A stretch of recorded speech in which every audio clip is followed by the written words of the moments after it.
Do you find yourself in a predicament when come up against another weapon used by another player? Have you struggled with movesets? Have you struggled with lag? Have you struggled with iframes?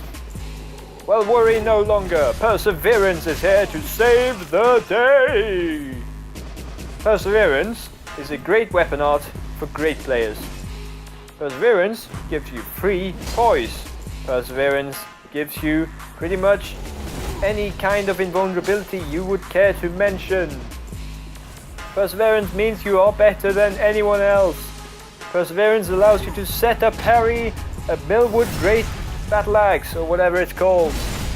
Well, actually, that was me. That was all me. Yeah, so hi. Hi, guys. Thanks for not running away by this stage. My video today will be around the concept and weapon art Perseverance.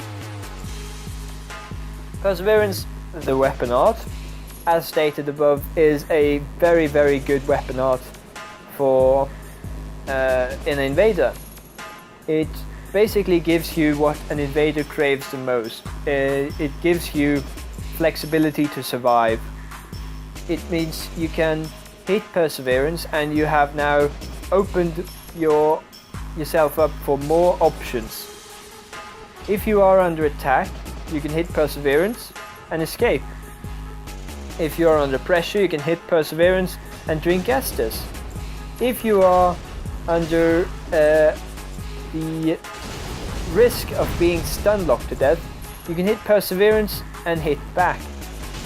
And if you're just sort of ready to give up, you hit Perseverance and you keep going. Now, Perseverance comes usually attached to the finest weapons in the game, in my opinion. Now, if you have Perseverance on an ultra great weapon, I won't blame you for not using it. Obviously, you're doing something wrong by not using Perseverance, but most of the great weapons that have Perseverance already have excellent poise. So I don't tend to use two weapons with Perseverance at once. So that's why I keep a spiked mace on, because it is the best weapon, in my opinion, that doesn't have Perseverance as some sort of weapon art. It has a true combo, R1, L2, R1. I never use it because it never comes into my head to use it. Fair enough. But I also have a Morning Star for roll catching. And I use it for more than just roll catching, but holy shit, it's good at roll catching. It has a almost 180-degree swing, which is slightly delayed and will catch any kind of panic roll, almost no matter when you press it. Now, Perseverance is great for its armor bonus that it gives you. Once you hit it, it's instant, and it lasts for 4 seconds, and it will protect you against the R1s that you are swinging to break out of, which is brilliant for laggy players who can swing into you several times before your hits start to register at them. It's also brilliant for pressure play because you can more comfortably play with low health, which this character is all about because it has no health.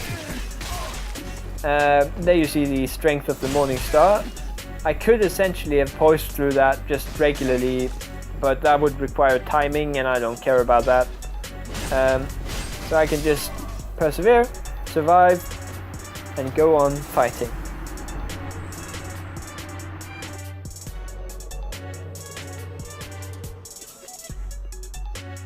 Perseverance is also very good with certain kinds of weapons whose hitbox never really seems to end, in my opinion.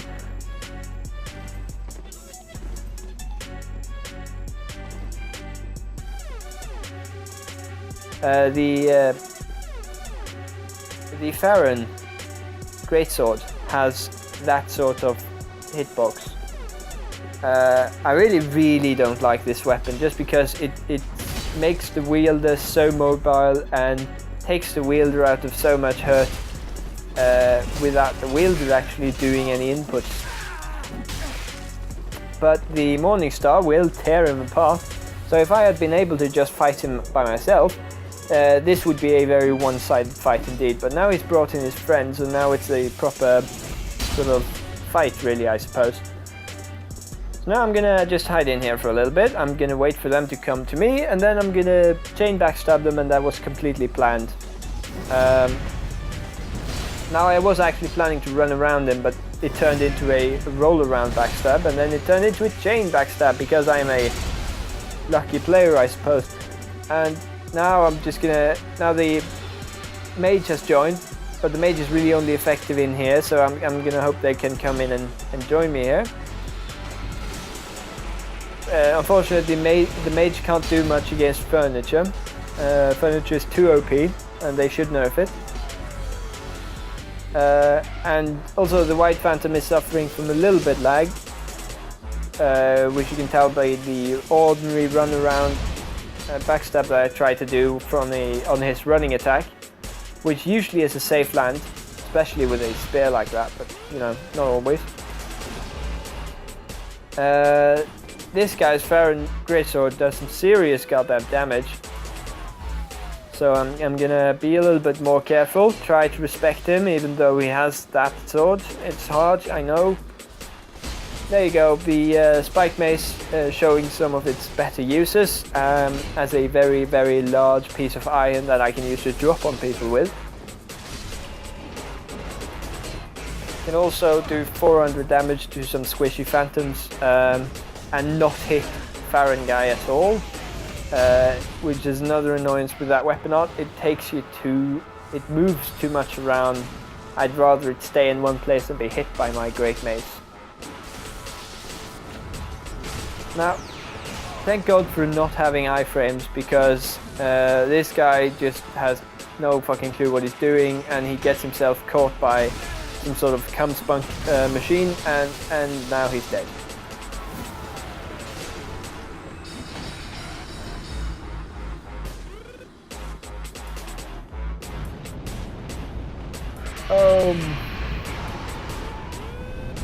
Essentially, a big boy weapon is usually only there to fight other big boy weapons or groups. And on this build, you really can poise through pretty much whatever you want to poise through. But that being said, I'd rather just use Perseverance because it's like free poise that you don't have to worry about timing.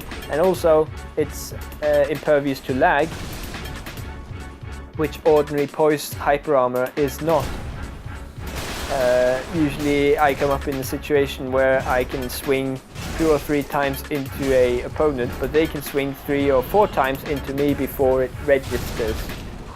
That's a common situation, so I'm very hesitant to use the Spike Mace properly, and as such I haven't actually learned very well how to use it.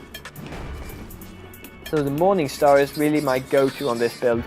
And I still call him a big boy because the Morningstar is the biggest, boiliest of the small weapons, I think. Also, it's a shame that when I made this build at first, there were very few actual mace players. And I spoke a little bit about it on Reddit and stuff like that. And, I'm not going to take credit for it, but well, suddenly a lot of people are seeing how useful a offhand or backup poise weapon can be. Well, obviously, any weapon that has such low requirements as the mace does and can give you basically free poise on any turn, that's something to consider. So yeah, we're literally up against another dried finger dude here, because why would there be 2 phantoms in a world with 1 person in it? When you dry finger, I'm gonna assume you have no, you don't want this game to be easy. So while you're summoning, I don't know, but you know, you don't want this to be easy, so I'm gonna make it very hard for you. Problem is, the red also likes having things made hard for him, so he gets in the way of my mace. And there I'm really poor at stamina management, but luckily the host can't punish me because his internet punishes him too much. That's really funny, that's a joke even. Now I'm gonna just rely on the host being able, on the red being able to deal with the yellow so that I can deal with the host, and really I owe it to him because that's sort of the invader's job. So yeah, he's completely defeated by Perseverance, even though he has the meta meme big boy twink weapon. It ain't gonna save you if you can't attack me. He's also impervious to being set up parried, that's annoying. But I avoid that frostbite, and now it's just academical. I can put more damage into him than he can put into me. And from here it's really easy for me to win this fight, obviously because the red is handling the yellow, but mostly because this guy just doesn't have a counter for Perseverance. Very few people do, apart from unplugging your internet. But you know. And now we're going to talk about the second reason why I put together this video, and it is Perseverance. But as in the concept of Perseverance, and not as in the weapon art, even though the weapon art is so great. Now the concept of Perseverance is just basically keep going, keep doing what you do, and eventually you'll succeed. That's the whole mantra of Dark Souls. That's the fucking reason Dark Souls players have to exist. The raison d'etre, as they say in French. Hopefully they don't say that in French because no one would understand them, because no one speaks French. But the reason for existence for Dark Souls Invaders is just repeating invasions over and over and over again until you manage them. Now you can watch as many videos as you like on the subject. I know I've probably as many hours of watching videos as I have and actually invading. And that's saying something because I have 1,000 hours of invasions. Though only in the last, say, 200 or 300 hours have I actually learned something from invading, and that's because I have been observing what fellow invaders do. I have read their thoughts about it on Reddit and on YouTube and on other places, and I have seen them in action putting these thoughts into play, and I've seen the effectiveness of this, and I've taken some of it to heart, but I still try to make my own sort of game, and obviously I suffer for it because deviating from the meta is going to be harder than just playing all out meta. Now the thing is, I don't like meta. I really don't. I don't like the dark Lothric Straight Sword and the Dark Hand and the Dragon Slayer's Raw Axe and everything like that. I own builds that have these things on because I wanted to see what they were doing, but really I don't like it. My favorite sort of dual weapon is the rapier. My favorite large weapon is the spiked mace. I mean, my favorite sort of invasion build contains none of the weapons that an invader would expect it to succeed at, and I prefer that because I have more fun with these weapons, I have more fun with these builds. But then again, but in order to play like that you need a lot of perseverance, as in the concept of the weapon art, although you also need the weapon art,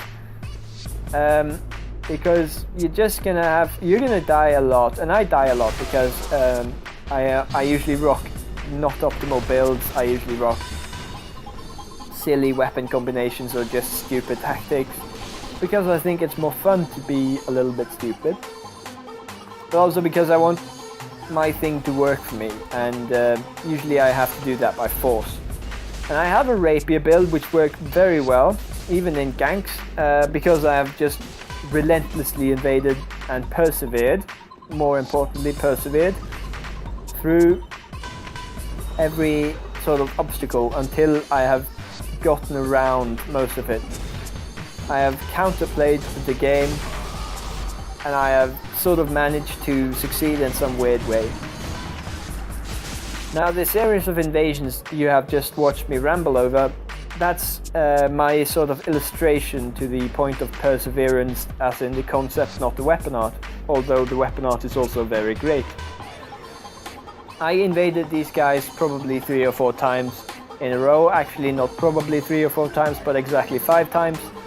And I had to persevere because I couldn't let these people win. Now, I couldn't let them win, obviously, because they're just 2 people. I should be able to kill them if I'm an invader. What the fuck am I even on about? But all the times when I die, it's not because I feel I've been outplayed, but it's because I feel I have been too harshly punished for a very simple mistake, which is the result of, obviously, Phantoms and Hosts at this level have a very serious damage output, but also the randomness of an invasion will usually put you in a difficult situation very quickly and very unpredictably. So I see a red down at the foyer, so I just threw caution to the wind and jumped down. That's not going to matter any much because the red dies, and now they're all on me, so I just have to run away again. In this situation, you just have to run away if you want to survive, and you want to survive because you want to kill them eventually. But in order for you to kill them, you have to get them one-on-one first. Now, I tried the spike mace, but they're too good at reaction rolling, and I don't want to risk it. I tried the ordinary R1 type of gameplay that the Morningstar is good at. Try that. I tried to grab a backstab here, and I have no idea why I didn't grab it, because it was a running attack, but the running attack sort of bonked against the wall, and he could wind up his R1 quicker than I thought. Annoying, I suppose. But that also was a very, very simple mistake that cost me like all my health, everything that I had. Which is also kind of unfair, but you know what are you gonna do, man? Now I'm gonna persevere. I'm just gonna keep doing the same invasions for the same group until something happens. But each time I try to play it a little bit differently. So this time I'm gonna hang around and wait for an invader so that we can join up and co-invade as you should. If you're up against someone who you suspect have a dried finger, that means anyone you've been invading back to back like this. Anyone who has had another red in the world with you, they're using the finger probably, especially if they're in a non-covenant summon area. Now, when you're up against these kinds of people, you want to wait for the different phantoms, the other dark spirits, I suppose, to come in, as we do. And now you're going to see just how quickly you can end such a simple invasion as this should be. But I had been sort of broken of my cockiness at this point, so I didn't want to take any chances, and I really, really wanted these guys killed.